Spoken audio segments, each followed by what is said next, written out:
Hey guys, what's up? This is the HP Pavilion gaming laptop 17T-CD100. I know, that's a mouthful, and it's stupid, but that's the point. So, in this laptop, there's an Intel 10th Gen i5-10300H, 16 gigabytes of DDR4 2933 SO-DIMM memory, a GTX 1660 Ti Max-Q design, and a 512 gigabyte NVMe SSD. Some other features also include the 144Hz IPS 17.3-inch display, as well as a full keyboard with numpad and trackpad, etc., all basic laptop features. This thing is pretty cool. My main problem with it, as spec'd, this laptop will run you about $1,300 to $1,500, depending if it's on sale and depending on taxes where you live. This thing is not cheap. But that's not what we're judging in today's video, because if you don't know, the reason I have this laptop and the reason I'm actually doing a review of this specific model laptop is because I'm actually giving away this laptop. Currently, at the time of filming this video, it will be left up after this giveaway, I am currently running a giveaway of this laptop on my channel. So if you haven't entered, and this is the month of December 2020, you still have time to enter. If you're watching this after, this will just be a review of this laptop. If this may be something you're considering buying, maybe you have the money for it and you just want to look for a decent gaming laptop, in which case I will be reviewing it fairly in this video. Now, to be completely honest, as truthfully as possible, first of all, this is not a sponsored video. This video, I did not get sent this for free. I did buy this from a friend though. I only paid about $300 for it, to be completely honest. So that is, I did not pay the full, obviously $1,500 that this laptop could end up costing you. And I also didn't get it for free, so that is where my possible bias may come from, if I have any, but I really won't, because I'll be just honestly reviewing this laptop, because it is from the perspective of, don't forget, whoever wins this laptop is going to be getting it for free, because it is a giveaway, and if you're purchasing this laptop, I'm just going to go over how it performs in games, truthfully, showing benchmarks, and that's about it. So, why don't we actually just get into the gaming benchmarks? This is a gaming laptop. Well, I want to stop myself right there first and talk about a couple things that I don't really like about this laptop, because this is definitely something you want to start with. It's something you want to hear right away, is the things that I don't really like about it. First of all, the trackpad on this laptop, it's a little squishy, and it's a little, see, it can push in a little bit when I'm barely even putting pressure, and that will actually actuate. If I do click on something while doing that, it will actually click. It also is a touchpad, meaning that if you so much as just touch it, it will also activate the touchpad and click, left click. And of course it also has dedicated right click. It does have right click on the right side. There are not two little dividers like there are on some touchpads. It is simply just a regular touchpad. There is right and left sides for right and left click, but again, your experience may vary with this touchpad. So those are one of my main problems. The keys on this keyboard are also a little mushy, to put it simply. They don't really have a great feel. They're definitely not tactile or anything. They're just, bottoming out classic shortened laptop keys. I don't have too many problems with them, except they just don't feel great. Although for gaming, they're pretty alright, But for typing, this laptop is not really the best to type on, just to be completely honest. But it can definitely be done. It's definitely an okay keyboard, although there will be a lot of accidental.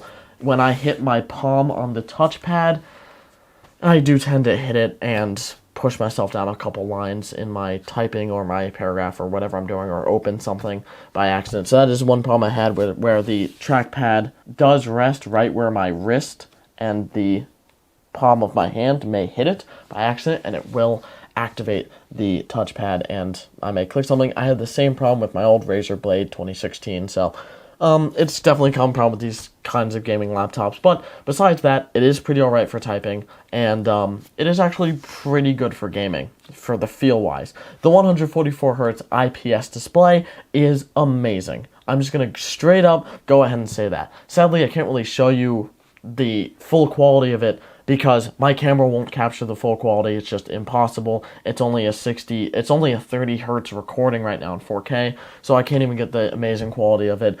And in game, you'll just see the recording quality, which is also pretty high quality. So let's actually talk about the recording right now. So I recorded all games using GeForce Experience, which is recording using the dedicated NVIDIA NVENC Turing encoder on the integrated 1660 Ti Max-Q. It had zero effect on performance because I did test the games with and without recording, and I got the same FPS, give or take 1 or 2, which is really standard variation with these kinds of computers. What we're going to do is we're going to get right into the benchmarks. I benchmarked 3 games. I'm going to start with GTA 5, and then I moved on to a newer game, Call of Duty Cold War, which will definitely stress our system. And just for a game that will definitely test the system to the limits, I tested Cyberpunk 2077 on this laptop, and I think you'll actually be surprised with how it runs. But that's the point. Let's get right into the benchmarks of this laptop, starting with Grand Theft Auto 5. So this is GTA 5 on ultra settings. Everything is tuned to the max except for the advanced graphics settings, which will cause insane stability issues and just ruin the game half the time.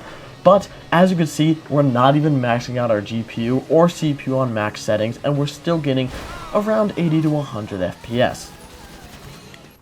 Now, you're probably wondering how we're not using the max of any one of our parts. We're not using all of our RAM, we're not using all of our CPU or GPU, yet our FPS is only about 100. Well, that's because this game is limited to about, realistically speaking, 2 cores, 4 threads. It is a much older game. It does not scale well across quad-core or even 6-core or even quad-core CPUs in this case. So that's a little disappointing that we're using 55% of our 10300H, which does boost to 4.5 gigahertz, which is awesome. That is a really insane boost clock for a laptop CPU. It is a quad-core, 8-thread CPU. It's kind of akin to a i7-7700K, but in a laptop, which is pretty awesome. But as you can see, doing all sorts of things, we're actually getting, at most points, over 100 FPS, which is really awesome, doing all sorts of things. So there is no limitation with this laptop. I experienced no screen tearing or anything of the sorts, despite being slightly below the 144 FPS that this monitor can actually display. And it looked and played amazing. It was extremely smooth. There were no micro stutters. I could see our frame timing. We're within 10 milliseconds. Stuff like that is great on this laptop. Everything was really well with GTA 5, but that was expected. It's an older game. It runs well on older hardware, although this is very new. It's easy to run. I thought I would just get a easy benchmark. That is a game that a lot of people still play. But that's the point. Let's move on to our second game. So moving on to Call of Duty Black Ops Cold War, this was a mix of low and medium settings mostly, and the game still looks really good, so as you can see by this gameplay here. Now, one thing I noticed is we're definitely using a lot more RAM. We're using almost 11 gigabytes of VRAM. This game is RAM hungry, so thankfully I did get the upgraded model of this laptop, which has 16 gigs, because it is possible to configure with only 8, and this game would not run great with 8 gigs of memory. But besides that, we are maxing out our 1660 Ti. This thing is really stressing our GPU, but as you can see, we're hitting 60 to 80 FPS at almost all points in the game. That is really good. Now, this is only the beginning round of the game though, so there's not that many zombies on screen. We're not stressing our CPU with all these zombies, logic and stuff like that. You know, NPCs, characters in game are usually logic intensive, which is usually CPU scalability, stuff like that. So, one thing I did want to point out, though, about our CPU while we're on the topic, temperatures were not great. While actually downloading shaders in the menu, our CPU, at least one of the cores, as you can see, the insane variation between the temperature, how it's fluctuating in MSI Afterburner on the top left, one of our cores was hitting almost 100 degrees Celsius, and the fans barely ramped up. So that is, I'm leaving it on the default stock fan profile for this laptop because I don't want to mess with anything for the standard user that the standard user would not really want to mess with, especially fan profiles and stuff. It stayed relatively quiet for something that was almost hitting 100 degrees, and the GPU stayed surprisingly cool at a cool like 70 and below 80 degrees at most times, which is really good. But I did just want to point out at least one of the cores on our 10300H was getting very toasty, and in game we ran about 80 to 90 degrees Celsius at a lot of points in the game. Just something I thought was interesting to point out, which is probably limiting our clock speed slightly, but we were still GPU bottlenecked in this game. As you can see, we're not even using 100% of our CPU, despite Call of Duty being pretty good at scaling, especially with newer CPUs. Now again, I did mention that this is early rounds. What if, let's just say, instead of round 6 or 5 or whatever we're on, what if we were on, let's say, round 44? So, getting a giant train of zombies going around 44, we can see that, and again, this is about, I've been in this game for like 2 hours at this point, an hour and a half or so, because it does take a while to get to around 44. Our temperatures are still around the same. The fan noise was still relatively quiet, although I would recommend a good pair of headphones for playing this game, because it can get a little bit loud at some points. Our temperatures are relatively the same, and our FPS is still relatively high. We're running at 60 or above. Now, it's a little lower than the 80s we're getting in other rounds, but we're still getting into the 70s at some points. So, even in the highest rounds in the game, higher rounds, 44, etc., every round basically plays the same after 25 or whatever, we're still going to be getting good FPS, and that is a great test of this PC. It is not going to fail you when you need it the most. So, that is great. That is awesome for our PC. That is points towards it. That's good. But, we have one more game. So, Call of Duty, easy. GTA 5, easy. Let's move on to Cyberpunk 2077. Yes, the Cyberpunk 2077. So, moving on and loading into Cyberpunk 2077, we immediately saw some... that's a lot of trees. That's bad. We just need a quick driver update. So one GeForce Experience run and driver update later, and we're in business. We have, that glitch is gone, and we're doing pretty good. So, I decided, here's what I'm going to do. I'm going to drive right into the city, which is probably the most intensive part of the game. And while we're driving, we are seeing a steady 60 FPS. Although, again, this is really not in the city. And our GPU is maxed out. We are at 98 to 100%, which is basically maxing out the GPU the whole time. We're holding a nice 1600 megahertz, which is a good boost clock for the Max Q variant of the 1660 Ti. And our CPU is running at 50 to 75%, really. So that's really good. But again, 60 FPS in Cyberpunk 2077 on a laptop is really good. So what I've decided to do is run towards the city and actually do a mission. Because if I can complete a mission on this laptop, then you can too. That's just it. So if I can complete a mission on this laptop, it is definitely a playable experience. If I cannot, if it's too hard because of the laptop, then it's not a playable experience, and we need to wait for Cyberpunk to be more optimized. But actually, I was able to, well, get through this mission.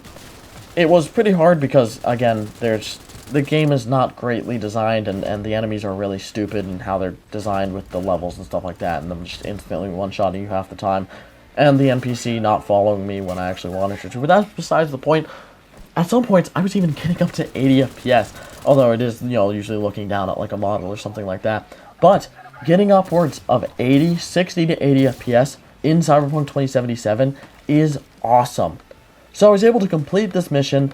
I did at some points drop into the 40s of FPS, but really nothing below that, especially even when going through the city.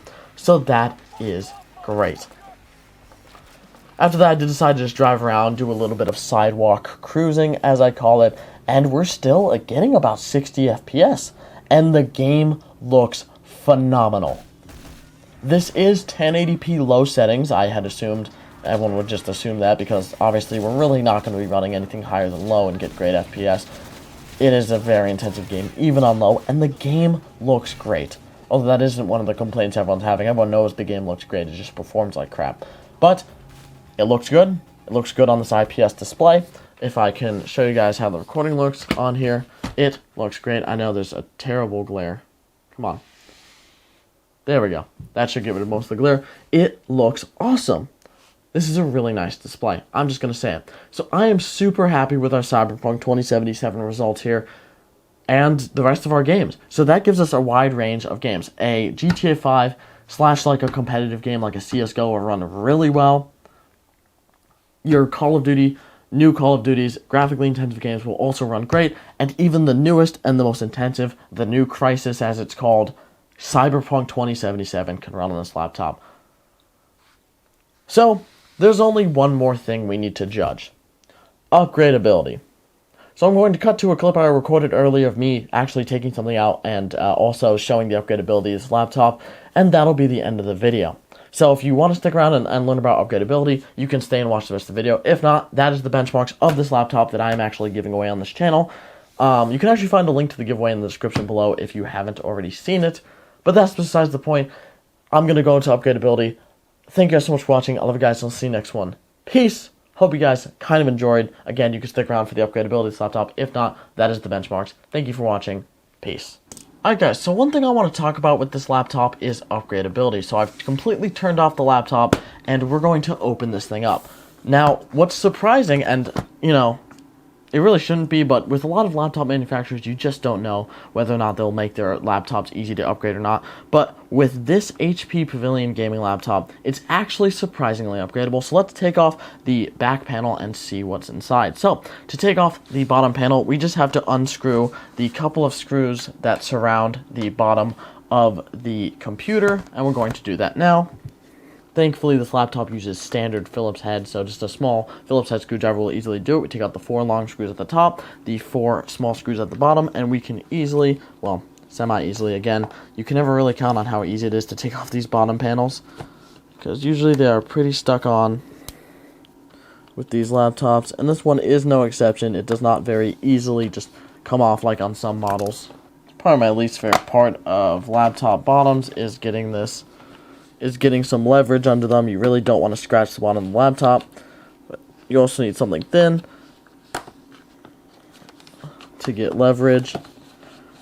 Once you get it going, you can kind of carefully pull off the bottom panel of this laptop. Again, this is probably the most annoying part of most laptops. Some make it very easy. They give you something, but my suggestion is just grab an iFixit kit. They have a great spudger. I lost mine, so good luck with that. There's a bunch of little clips that you just want to make sure they come open, so you can comfortably take off the bottom panel. Once you get all the clips off the bottom, you can just lift off that bottom panel, and now we have access to the internals of our laptop. Now, on the inside of our laptop, we'll actually see a good amount of internal upgradability. So first things first, we do have a 2.5-inch bay, which is currently populated by this 860 QVO 1TB SSD. And to demonstrate, I'm actually going to be taking this out to show how easy it is. So to pull out the drive sled that this drive is attached to, there will be one screw right at the bottom that you can just unscrew like so, very easily. And there's also one at the top. You want to be careful of this ribbon cable. That is our SATA power and data.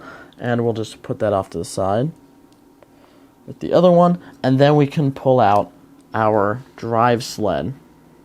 Oh, there's actually a second one at the top. So there are 2 at the top, 1 at the bottom of the drive sled. The top being where the SATA power and data go into the top. That ribbon cable up here. There will be 1 on either side. And then we can simply lift up our drive sled. It may get caught a little bit. There we go. And we want to carefully remove our SATA connector from the drive. Being very careful. This is a very delicate connector, these ribbon cables. I want to put that back where we got it because those are very delicate. And if we break that, sadly, we can't put in a 2.5-inch drive, which is a very useful thing to have in a PC like this.